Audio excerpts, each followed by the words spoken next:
Well, when it comes to cooking, it can be a challenge for some of us, whether it's actually finding great recipes, sticking to the budget, having the time to cook, all of it. So that's why I always bring in the experts. So Cassy Joy Garcia is back here on the show. Welcome back. Thank you for having me. Oh my gosh, this is so great.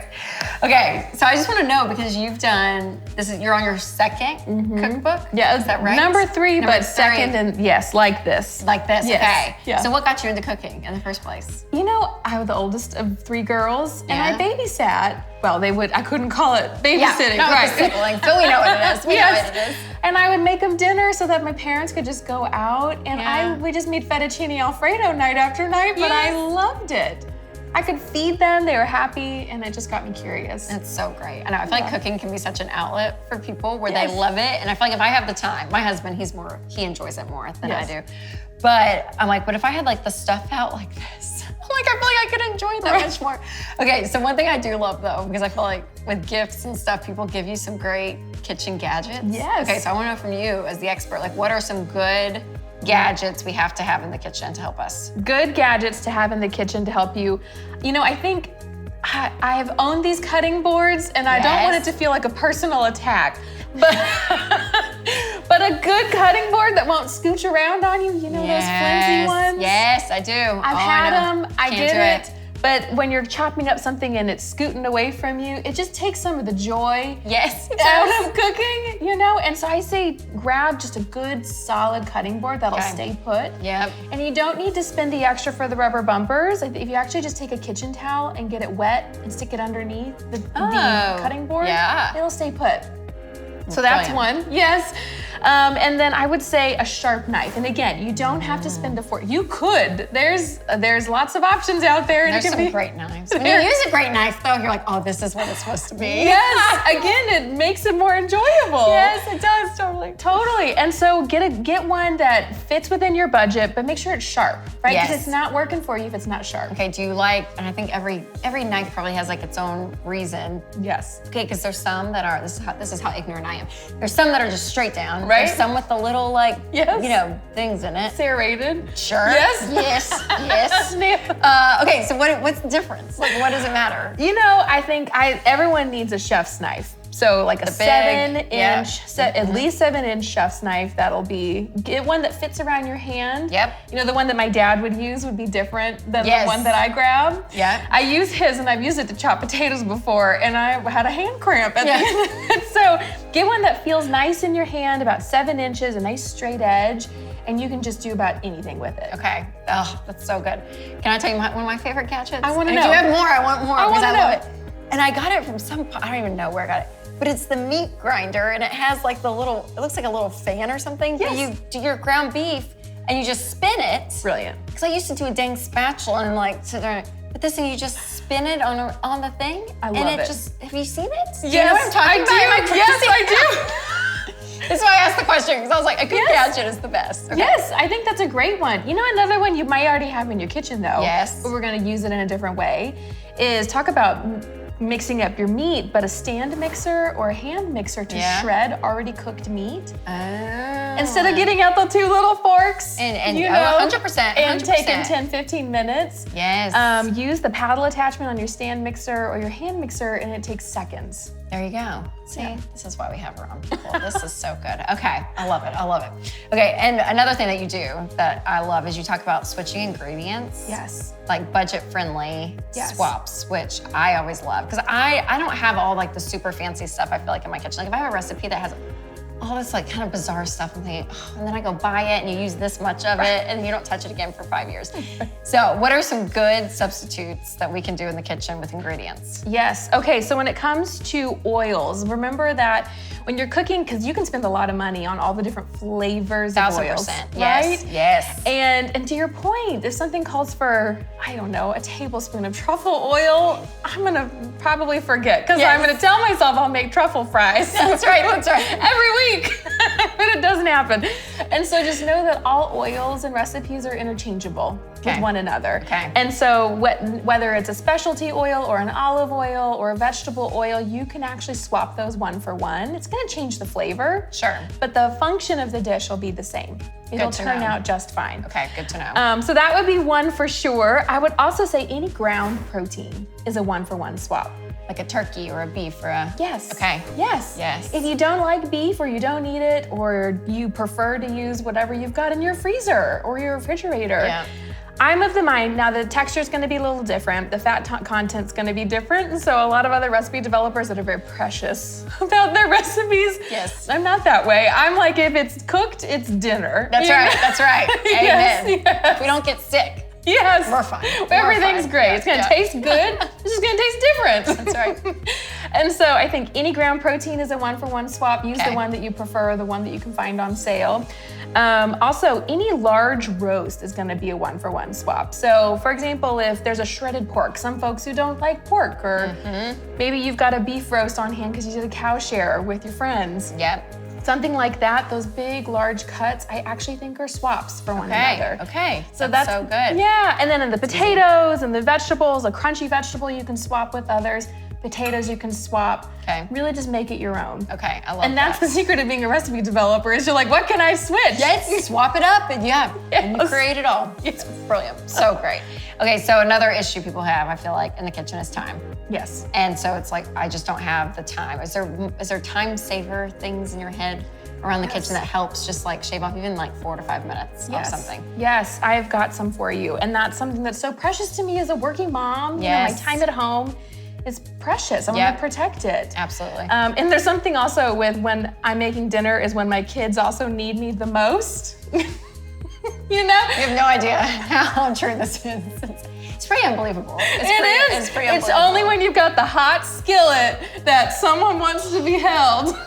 I was doing that literally 2 nights ago. Charles, all he wanted, and I was like, fine. I was doing eggs in the morning. I was like, fine, here, we're gonna just, don't touch. You can't touch, because then it's a whole other issue. Just lean away. That's right, that's right. I know. And so I would say that for time-saving tips, so that time's cut down to a minimum, there's a lot we can do.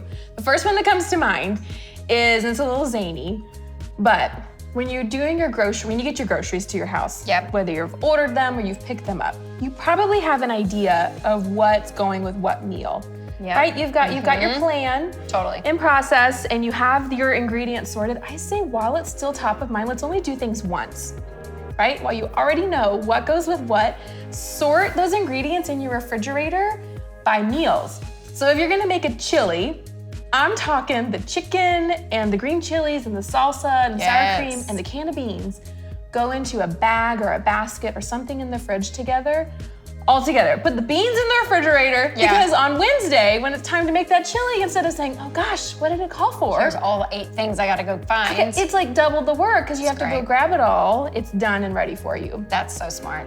That reminds me of my mother-in-law, because I only know this because my husband says it all the time, because I'm the worst of like, because this tip, I'm like, yes, because I'll move stuff like 8 times, even just around my house. Like this is even like the kitchen, right? Yes. Anyways, he always uses the acronym OHIO. Only handle it once. So if you pick it up, go put it where it's supposed to be. And I'm worse than that. And then I'm picking it up like 8 different times. I'm always like, Rachel, so you Ohio your refrigerator. That's it. Only touch it once. Put it in where it's supposed to go and take it out. I love it. Brilliant. Yes, love it. Yep. Yes, exactly. It's kind of a life hack, I guess. Yeah, really. that's right. Absolutely, yeah. That would be a big one. Another one that I have, which is really the center concept of this book, is to, when you're making a large protein, is to make more than you really need for tonight. And it's not because you're thinking, all right, family, buckle up. We're gonna have the same meal again 2 or 3 times this week. You could do that. Yeah. But my family, probably wouldn't go over very well. Yes. And so I say, make more protein than you need, the right number of sides. Yep. Right, for a meal, but make double the amount of protein, and then it's already cooked, and then you can just chop it up or re-prepare it in a totally different way and get more mileage, less time the next time you're making dinner. Okay, I love that. Yeah. That's so smart. And the protein, I feel like that's always the thing that takes the longest too, right? Yeah, totally. Or for me, it's like, it's the most labor intensive usually, where I'm like, oh, I can do some sides, throw things together. So yeah, that's great. But okay, so your new book, Cook Once Dinner Fix. Yes. It's beautiful. Thank you. So tell me, I mean, it's laid out in a very specific way. Yes. And you did it for a reason, so explain that to me. Yes, it's not your typical recipe book where, normally you'd have the appetizers and breakfast and dessert and all those things. This is broken up to be very utilitarian. I want this to be the cook's secret weapon in the house. And so there's 5 chapters broken up by protein. And so we have poultry, pork, beef, seafood, and vegetarian by popular request. Yes. And so what we've got in here is these are organized by dinner series. So these 2 dinners, 2 full complete meals work really well together because they use one central ingredient. So let's say it's ground beef, right? I say, well, you've got your skillet out and you're crumbling that ground beef using your meat chopper. Using my meat thing. Yes, exactly. While you're doing that, I say, make double the amount of ground beef that you need. So instead of the 1 pound, we're gonna double it and do 2 pounds, or heck, 3 pounds. And then when it's cooked, not seasoned yet, but cooked, split it in half. Okay. And we're gonna make half of it tonight, use it in a enchilada casserole. Really simple to pull together. And the other half, we're gonna do a teriyaki stir fry. And it's already cooked and it's ready to go.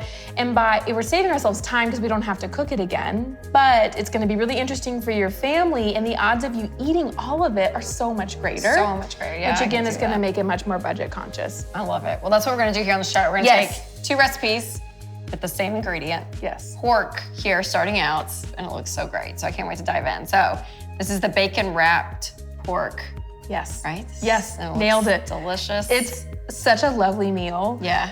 So what we're gonna do is the central ingredient is going to be this pork loin roast. Don't overthink it. If you're like, I've never heard of a pork loin roast, just go ask the person at the grocery store. They'll lead you in the right direction. 3 to 5 pounds, somewhere in there. And then we're gonna take a pound of bacon and decorate it. You can do this beautiful lattice weave like we have here, or you can just drape the bacon on top. Okay. And it'll be great. And then what I like to do to turn, again, everything's a complete meal, because what I want this to be like dinner box checked. Yes. I don't have to think. I don't want to just give you this recipe, Rachel, and be like, you figure out the sides. Yeah, that's right. God bless you. Cassy Joy Garcia, this is why we love you. That's not helpful. No, right? It's not. No, it's not. And so what we've got, all these are gonna be complete meals. And so we've got this half a head of purple cabbage. Okay. And we're just gonna drizzle a little bit of olive oil over that. The whole dinner series calls for 2 tablespoons of olive oil, but again, don't overthink it, right? Yep. Use the oil you've got. It's going to be okay. And I'm just rubbing that olive oil into this cabbage. Here. Oh, thank you so much. I did wash my hands. So we are prepared for the cooking segment. I'm just gonna stick it in there. Perfect, beautiful. And if you have not had roasted cabbage this way, it is really, really delicious. It's so humble and simple, but it's gonna be lovely. And then the sweet potato, we have about 3 large sweet potatoes we're gonna use. Okay. Crumble or toss that together in the rest of the olive oil. And then this is going to just get spread around our pork roast. Just like that. And then would you like to sprinkle with salt and pepper? I'd love to. Thank you so much. Just over everything? Over everything. Okay. Give it all a good dose. Beautiful.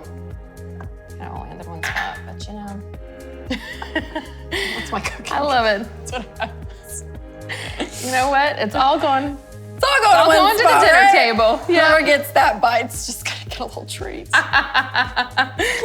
Okay. I love Perfect. it. Beautiful. And then this is gonna go into the oven. I would tint it with foil first, but this is gonna head into the oven at 325. And we're gonna cook it till the pork's done. Okay, and so it could be as fast. You're making me nervous. I'm gonna tell you when. Yes. No, Okay. it could be. I was like, oh no. Cook it till, I joked with folks about what an unhelpful recipe book that would be. Cook it till it's done. Yes. We're gonna stick it in the 375 for anywhere between 1 and 2 hours. But if you have a meat thermometer, talk about kitchen tools. Get that one. Yeah. That's a great one. It's a little thermometer. It'll stay stuck in the meat while it's in the oven, and then it beeps at you when it's at the right temperature. So you could kind of forget it. Yeah. It's great. I love it. And so when this comes out of the oven, it's going to be this beautiful roasted. The bacon's gonna be crispy. Yep. And we're going to drizzle it with a little fresh lemon juice just to finish it off. That's a fun tip if you ever want to limit your salt intake. Sometimes when we think we're craving salt, we're really craving acid. Citrus or just something. Yes, so a little lemon or lime. Will help with that. Yes, exactly. Craving. Okay. And then just a little bit of parsley right there on the end to give it a really fresh pop of color. Beautiful. But that's supper on night one. Right there, and it's done. And then you're gonna take the remaining pork. So are we gonna like cut this one in half, like when it's done? Exactly, so that's half that's the portion. That would be dinner. So all those potatoes, all the cabbage, this is enough to feed 4 adults, hungry adults. Of it, and then you're gonna half it, put the other half in the refrigerator for the next dish, for the next night, which is gonna be a crispy ginger pork stir fry. So great, we're gonna do that next. Today we're talking about things we need to stop wasting $20 on. Baby shoes. They're babies. They're not walking around. Don't buy shoes for them. Lottery tickets. Yeah, the Powerball jackpot. You got 1 in 292 million chances of winning, so don't waste your money. An Olaf waffle maker. I mean, pretty dang cute, I know. And the results? Adorable, but let it go. Wipe warmers. Yeah, the baby's gonna survive. Keep your $20. Clothes for your pets. I mean, super cute, fabulous, bougie, all the things, but you don't need to spend $20 on it. Guys, these things are totally unnecessary. What I do need to make sure I'm taking care of are these guys. I remember when Winston and I first got married and we talked about life insurance. Honestly, it was easy for us to talk about because we wanted to keep each other covered in case the worst were to ever happen. That's why we have term life insurance through Xander Insurance. It's $20 to $30 a month that I am more than happy to spend. Xander shops the top-rated term life insurance companies to make sure that they find you the best rates for the coverage that your family needs. You can have the same peace of mind that we have. So go to Xander.com to get started today. Don't waste any more time.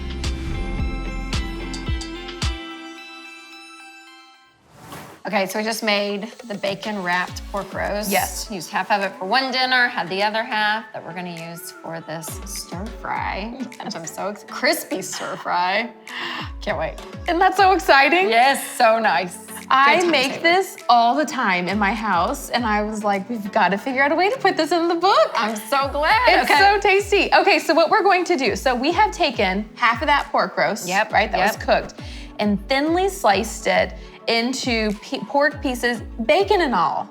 Everything. It was planned for. I thought it through. It's gonna taste great. She's planned it. I did. I've got you covered. And so all of this chopped up pork that's already cooked is gonna head into your favorite skillet. All right? Love it. And so in here, we're just gonna toss that around. You can use a little butter, you can use a little olive oil. Again, fats interchangeable for each other. We're gonna toss that around until it gets a little crispy. I want that bacon, leftover bacon out of the fridge is not exciting. Yes. Right? It's not. Let's give it, but we can make it exciting. Yep. And so just let it cook until it gets a little crispy. Pork can do this in a skillet and the texture is gonna be great as long as you slice it thinly. Okay. And then from there. Are you having this on like medium? Great question. Okay. Yes, medium, high heat is usually what I go for. Perfect. Yes. Perfect. And then what we're going to do is we're going to add in some shredded carrots. Now, you can splurge and get the already shredded carrots from the grocery store. Yep. Save what you're saving in time, right? Yes, sure. But that's usually what I go for. That's one of those concessions I make. And so that gets tossed around and we're gonna start to wilt those, and then goes in all of our fun flavors. And this is when we turn it into an Asian-inspired dish. So some soy sauce heads in, quarter cup or so, somewhere around there. You're gonna get, if you make this as much as I do, you're not gonna have to measure it in the future. Isn't that great? Yes, you're just gonna eyeball it. Some honey is going to get poured in. And this is, you can skip this. So there's a lot of folks who, really don't like cooking with sweeteners or sugars and things like that. And that's gonna be okay. But I think that the honey really adds something here. A little vinegar, all right? That'll help offset that honey so it doesn't taste too sweet. And then I don't know if you're used to cooking with fish sauce. Yes. Great. It was one of those ingredients that I had that expired in like 2013 that I found like two years ago. I was like, but yes, it's fermented. You never use it a lot though, right? I use it a lot. Oh, you do? I do. Okay. I do. See, I need to cook more. Okay. I know. You could leave it out. You really could. If you're new to fish sauce or if anything intimidates you, you can definitely leave it out. So we have some ground ginger, key ingredient for the crispy ginger pork. Yes. And you know, again, you can measure it out, half a teaspoon, quarter teaspoon, depending on how much you like ginger. I really just add to my heart's content. I had a friend say that she measures garlic and, vanilla extract with her heart. I was like, I just feel like, it just feels right. I measure vanilla with my heart. I was like, that's great. Okay, so you're gonna keep sauteing this. It's gonna start smelling so good. Yes. Right, all these big flavors are gonna come together. The pork is crispy, the carrots are getting wilted, and then right before you're done, we're gonna add in some green onion. So just take a head of green onion, roughly chop it into about 1-inch pieces. Okay. Toss that in, and then you can essentially turn the heat off at this point because all the heat from all the other stuff is gonna cook those enough. Yep. And then this is done. And then I serve it over fluffy white rice, a squeeze of lime juice, some sesame seeds. Dinner is done. And that's it. That's it. It's so easy, so easy. Oh, and it smells great. I mean, I know it's like not cooking right now because it's on an island, but it does. The flavor of stuff it does. Right? It smells so good. It still smells great. And I love Asian stuff. Like this is like, this is my jam. And this literally will come together in 10 to 15 minutes. And, so fast. And you have a totally different meal, and you're able to repurpose some of those things. That's one of my favorite things. So this dinner series is one of the more affordable ones in the book. And we have this really cool guide in there where I wanted folks, so I'm a nutrition consultant, right? And so I wanted to be able to give people guides if you're gluten-free or dairy-free and things like that and have substitutions, but I thought it'd be neat to put little dollar signs like a Yelp rating. Yes. You know, when you're shopping for a restaurant. Yes. And both of these together was like a little over $17, right? Like $17.56. Yes. Is that right? Yes. Which is like $2.19 per person per meal. Yes. Which is unbelievable. Isn't that neat? So good. And again, with pork, with like a pork roast, like a big protein in there. Yes. So awesome. So great. Well, the cookbook, I am so excited about. I love this stuff. And because it helps me. I was telling you during one of the breaks, I'm like, for people that just aren't naturally like good, I'm like, when you see something, like you see a video like this, that's why I like to do these videos, you know, on Instagram where you see a picture of something, you're like, okay, I can do that. I can do that. Yes. And it does, it inspires people. So you're so good at what you do. Thank you. From just the research beforehand, but as you put this book specifically together, it was so smart because we can repurpose things, save time, save money, all of it. It's amazing. Okay, so where can everyone find the cookbook? Yes, you can find the cookbook. It's available everywhere books are sold. I think Target's got it, Barnes & Noble, wherever you are, of course, all the places online. And then we have some free resources for you. Fedandfit.com, of course, is where we've got 1,000+ free recipes for folks. And things like seasonal guides and shopping lists, things to make it just that much easier. So great. And where can people find you? Fed and Fit on Instagram. All right there. Keep it really easy for you. I love it. Yeah. So great, so great. Well, you guys, I hope you enjoyed this. Again, give you some good ideas to save time, save money, make a great dinner for your family. That's what we love. That's what we love. Thank you, Cassy. Thank you so much for having me.